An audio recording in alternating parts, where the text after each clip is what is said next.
So when you make a meal from scratch, think about the process that you use. You probably consider how much salt you put in, the different seasonings and spices you use, obviously how you're gonna cook that dish. But there's one factor that most people don't really pay enough attention to, and that is the acid. Now obviously when we're talking about acid, we're talking about anything that gives you that sour, zingy sensation on your tongue when you eat it. And if you didn't know, acid is actually what makes your mouth water too when you eat or think about certain foods. So it's far more important than most people give it credit for. So today we're gonna talk about some of my favorite sources of acid and how I use them in my dishes. And you're gonna learn how to intuitively use acid in any of the dishes you make, even without a recipe. So let's get into it. So when you think about acid, the most obvious examples that come to your head are probably a vinaigrette dressing or salsa with lime, maybe a spritz of lemon on top of your fish or chicken, but there's far more uses than just those simple examples. A lot of times it is obvious what sources of acid you need to use, but sometimes you need to be a little bit more creative. One of the major places that acid comes in handy is in fattier dishes, because it really just helps to cut through that fat and give your palate a break from all that richness.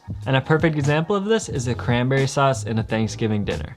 And this is why I love it so much. So if you haven't seen my cranberry sauce video, make sure to check that out after you watch this one. I'll link it below. But when you think about your Thanksgiving dinner, you're usually looking at turkey, mashed potatoes, stuffing. There's not a lot of variety there. I mean, they taste good, but they're missing something. And so that's why the cranberry sauce is so important, to just cut through everything. And it really helps to just balance the whole dish, so all the flavors aren't just blending together. But aside from just adding a sauce on top of an already fatty dish, there's a lot of other uses for acid. Really, every dish you cook should have some form of acid in one way or another. So think about every time you cook a dish, what the source of acid in that dish is, and think about trying to balance it with all the flavors, making sure to taste as you go and adjust as necessary. That's why you always see chefs tasting their dishes, because it's super important. How else are you gonna know if your dish is balanced properly if you don't taste it? Not only for the salt, but for the acid. How many times can I say acid in this video? Someone feel free to count it up and leave it in the comments below. I feel like I'm saying it a lot. So I'll just run through a few practical examples here. I mean, if you go through my old videos, you can see pretty much the sources of acid that I use in every single dish. But for some examples that you haven't seen yet, I'm sure a lot of you like to make stir fries. That's a pretty easy dish to make. But if you really wanna take it to the next level, just throw a couple little dashes of some rice wine vinegar, or even just white wine vinegar, apple cider vinegar, whatever you have on hand. It's not gonna make a huge difference, but just throw a few little dabs of that vinegar in there and you'll really just see how it pops out at you in a way that it never would without that additional acid. Or you could even just squeeze some lime juice on it. Really, whatever you have, don't feel like you need to use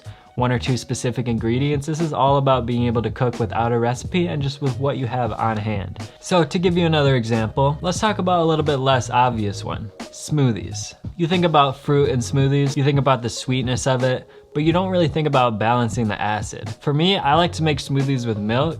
I like milk. I usually just use milk and then frozen fruit. Because of that, I found that adding a lime makes a huge difference in your smoothies. Seriously, give it a try. Once you add that lime, or even some other form of acid, anything that adds a little bit of zing to your smoothie, it's really gonna make a huge difference. It's just gonna pop out on your palate like in a way that you could never get with just using the fruit itself. If you want just a more subtle effect, you can just add a little bit of yogurt. But for me, I like my things really sour and acidic, so I like to add the juice from an entire lime or a lemon if that complements the flavors of your smoothie better. But seriously, give that one a try. It's gonna change your life. Anyways, next example, meatballs. You might not think about acid in meatballs either, but think about it. You're adding a Parmesan or Pecorino Romano cheese, as I'm doing here, and it's gonna add not only a little bit of saltiness, but also some nice acidity that's really gonna just make those meatballs pop a little bit more. So that sort of brings me to my next point, because you might be thinking, you know, cheese, I don't really think of cheese as acidic, but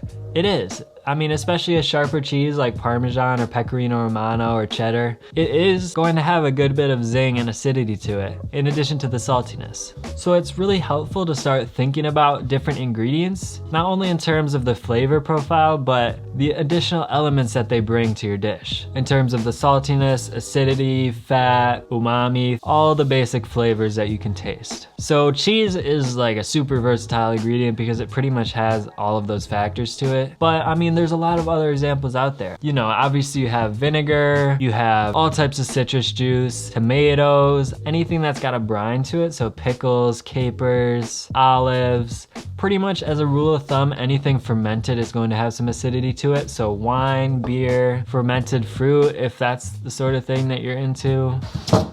Here I've got some blueberries that I'm fermenting, which basically is gonna transform these to a more kind of pungent, acidic type of fruit. You can pretty much ferment anything, so you can really get some super interesting flavors, not only with the acidity, it just adds so much more depth to your ingredients, and you can use them in so many different ways that you wouldn't have really ever thought of in their original form. My point is, anything fermented is going to have a little bit of acidity to it, and it's gonna be something great that you can add to a dish that needs a little bit of acidity. But probably my favorite fermented acidic ingredient would be wine.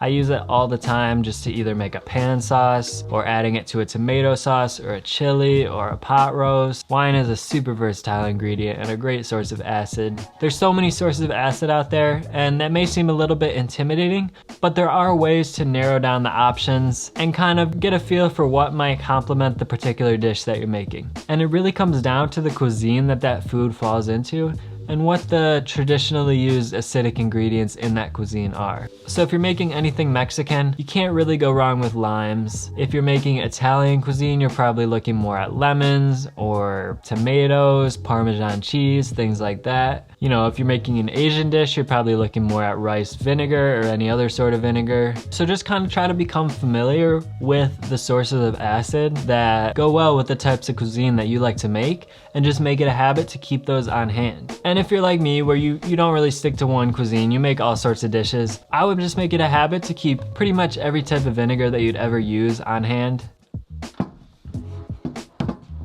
So basically I've got some white wine vinegar, some red wine vinegar, apple cider vinegar, seasoned rice wine vinegar, and some Chinese black vinegar. And I almost forgot about the balsamic vinegar. It's got a pretty distinct flavor profile compared to most of these other ones. I would say at the minimum, at least have a white wine vinegar, balsamic vinegar, and probably some sort of black vinegar.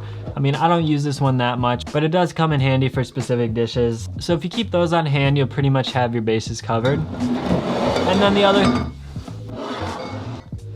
And then the other thing I do is when I go to the grocery store, I always buy some lemons and limes, because there's really not that many dishes that squeezing a little bit of lemon or lime isn't going to improve. Plus, they last a while in your fridge, so they're pretty much an essential thing to keep on hand at all times. And then obviously you want to keep maybe a couple different types of cheeses. Keeping tomatoes on hand is a good idea. Definitely some yogurt is good to keep. And then wine, beer, things like that you can deglaze your pans with, add it to sauces or braises. But ultimately it comes down to the dishes that you make and what you find yourself using the most. So feel free to experiment, because that's what cooking is all about. And if you make something and it doesn't taste good, that's fine. The quickest way to learn is just to try things out, letting taste be your guide, and see what works the best. Now, if you want to see how to make my cranberry sauce, which is a great way to add some acidity to any of your holiday dishes, you can click that video right here. Thanks a lot for watching, and I'll see you over there.